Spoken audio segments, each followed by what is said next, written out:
Assalomu alaykum hurmatli do'stlar. Demak, sizlar bilan soddalashtiring degan mavzuni ko'rib chiqamiz. Xo'p, bundan aniq lekin tushadi. Aniq tushadi. Bitta ikkita ham tushib ketishi mumkin. O'shaning uchun yaxshilab e'tibor berib turinglar.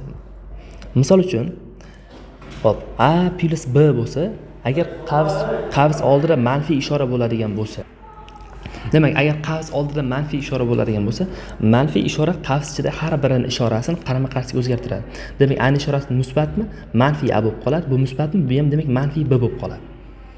Xo'p, misol uchun mana manfiy x minus y bo'lsa, minus ishora nima qiladi dedik? Qavs ichidagi har birini ishorasini qarama-qarshi o'zgartiradi. X ishorasi musbat, manfiy x bo'lib qoladi.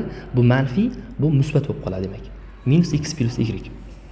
Xo'p, misol ko'ramiz. Mana tushgan misollardan 2 minusdan a minus b plus 1 minusdan demak a minus b soddalashtiring degan misol.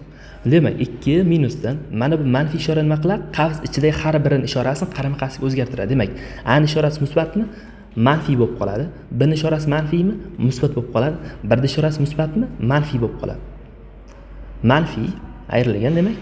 A ishorasi musbat bo'lsa nima bo'lib qoladi? Manfiy bo'lib qoladi. B ishorasi manfiy bo'lgani uchun musbat bo'lib qoladi. Teng. Xo'p. Demak, 2 dan 1 da ayirsak 1 minus a minus a. Minus a ga minus a demak minus 2 ta. Demak, b ga b nima bo'ladi? Shunda plus 2 ta b bo'ladi mana. Xo'p. Misol uchun, qavs oldida qanaqadir son bo'lsa, 3, ha?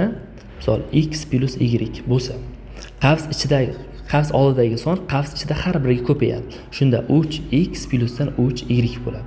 Shunga doir bitta misol ko'rib beramiz. Xo'p, 3a plus b ayrilgan. Demak, 3a minusdan 3b plusdan misol uchun 4 soddalashtiring deyapti. Demak, 3 ni har biriga ko'paytirib ochib chiqadigan bo'lsak, 3a plusdan 3b minusdan demak 3a plusdan 3b plusdan 4 bo'ladi. Bu qarama-qarshi bo'lgancha ikkalasi qisqarib ketadi. 3b ga 3b necha bo'ladi?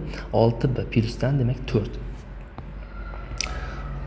Xo'p, soddalashtirish ham tushunarli bo'ldi degan umiddaman. E'tiborlaringiz uchun rahmat. Salomat